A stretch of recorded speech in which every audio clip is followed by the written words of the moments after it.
Good morning, physics fans. Today we're going to go a little bit old school. We're going to do a video today of today's lesson. We're going to talk about gravity today. Okay, we'll go through some initial ideas here, and the rest of the period you'll be left to do the rest of the problems that are on your notes. We'll go through them tomorrow. Today we're going to talk about gravity. Okay, Sir Fig of Isaac Newton talked about the apple falling on somebody's head. Sir Fig of Isaac Newton talks about an object that falls. An object that falls will fall at an acceleration of 9.81 meters per second squared. And it does not matter if it's a heavy object or an object that's a little bit lighter, they will still fall at the exact same time. So when you're talking about dropping objects, they're going to hit the floor at the same time no matter what the masses of the objects are, unless you have some friction in there and some air resistance that's going to slow things down a little bit. But for the most part, if you have smooth objects that have the same mass, okay, or don't have the same mass, the pen here is lighter than this pen here, but if I drop them from the same distance, they will hit the ground at the same time. So we're going to talk about gravity and the effect of gravity on the linear motion equations that we talked about last week. So first off, we talked about gravity. Aristotle had his idea with gravity. His idea was objects will fall at the same speed. Okay, they'll fall at the same speed. Galileo talked about falling objects pick up speed at a constant rate. They'll pick up speed at a constant rate. So what Aristotle said is that when an object falls, it's going to maintain the exact same velocity. Okay? No matter what it is, it's going to maintain the same velocity and it will never speed up. Galileo said, no, that's not going to be true. Objects will pick up speed at a constant rate, but he wasn't able to figure out what that constant rate is. Sir Fig of Isaac Newton improved on Galileo's idea and determined the value which the rate of velocity is increased, and it's 9.80665 meters per second squared. But what we typically use is we use the acceleration of gravity as negative 9.81 meters per second squared. And if we're talking about feet per second, we are 32.174 feet per second. So Newton improved on the idea of Galileo and determined value, and it's a negative 9.81 because it's a negative because it's going downwards, and it's a negative motion. Now once again, as we talked about on Friday, when we looked at the direction of the objects in positive and negative, some physics books will sit there and say, you know, the natural motion is a negative, is things falling downward, and they will call that a positive 9.81. For our physics books, what we will do is we will say this is a negative 9.81 meters per second squared. I'll let you guys get things copied down there. I will also post this video on Google Classroom. So if you need to go back and look at something, you can look at that. Once again, Aristotle falls at a constant speed. Galileo, objects picked up speed at a constant rate. Sir Fig of Isaac Newton improved on Galileo's and determined its value to be negative 9.80665 meters per second squared. But once again, we will look at negative 9.81 as our acceleration of gravity. And it's a negative because it's going downwards. I'll give you a few extra minutes to be able to get that written down.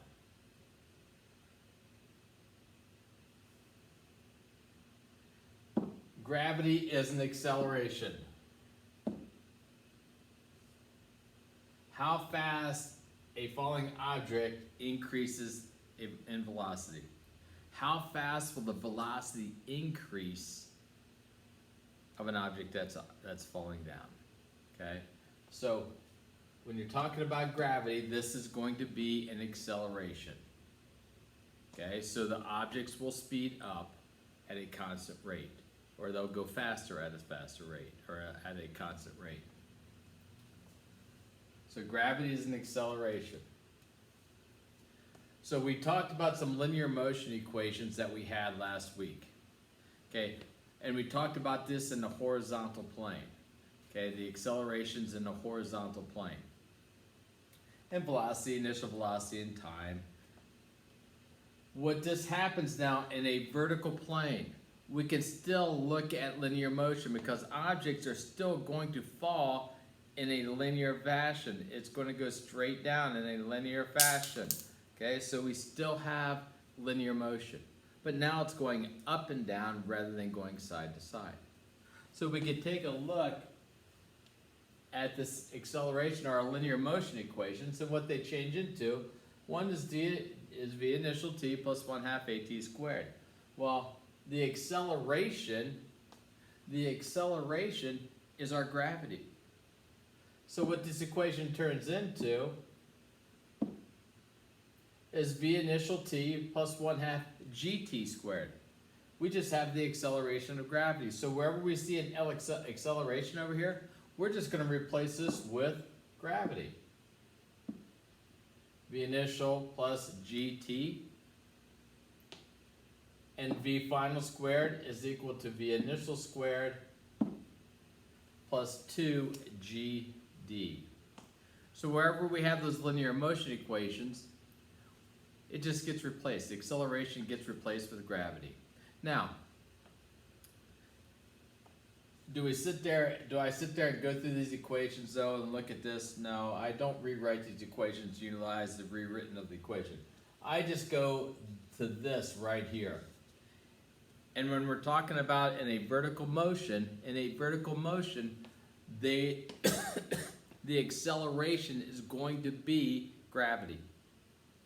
That's just going to be our acceleration, negative 9.81 meters per second squared.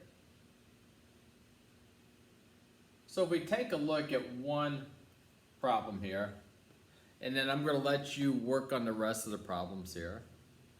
A ball is dropped from the top of the Empire State Building in New York. The building is 431 meters tall. What's the final velocity upon impact to the ground below? So once again, since we are dropping this object, what's going to be the initial velocity?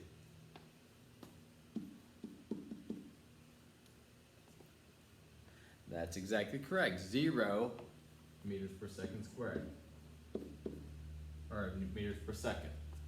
We have the object is going to fall 431 meters, so I have a displacement or a displacement of 431 meters. But what we have to watch out for here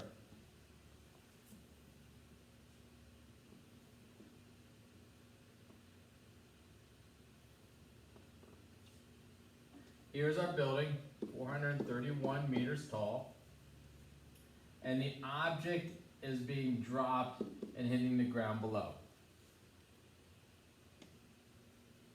The displacement is once again going in a negative direction. It's going downwards. So what we have to make sure we throw in with this displacement is a negative 431 meters. And since the object is dropping, we have acceleration as negative 9.81 meters per second squared.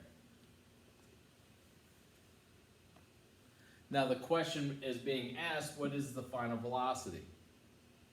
Well, for the final velocity, we have these three equations that we can work with here.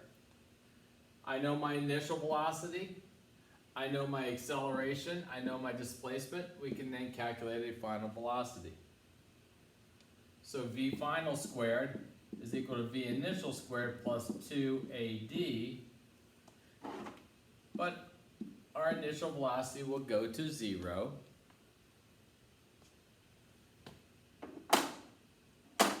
So subbing in our values, go ahead and sub in your values. V final squared is equal to 2 times negative 9.81 meters per second squared.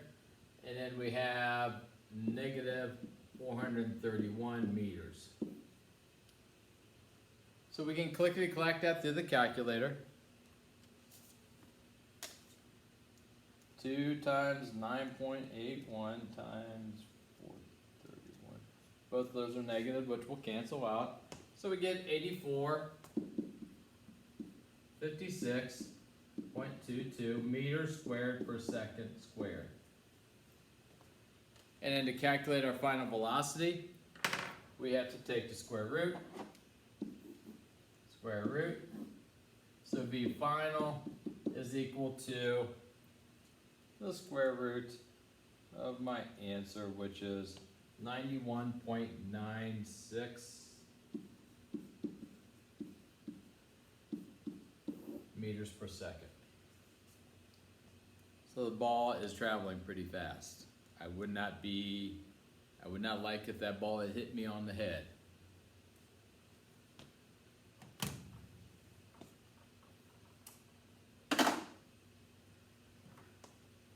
How long does it take to hit the ground below? So now we're looking for time. What I'm going to do is I'm going to leave you the rest of these problems. Go ahead and find the time, and then the rest of these problems will be up to you to solve. We will go through these problems on Tuesday, when I'm back on Tuesday. I will post the video. I'll also post these notes. If you need to take a look at them again, that is fine. Other than that, I have nothing else for you today. Okay, please get to work on the rest of the problems. Feel free to share and help and assist each other. Okay. Other than that, adios. I have nothing else today. Bye.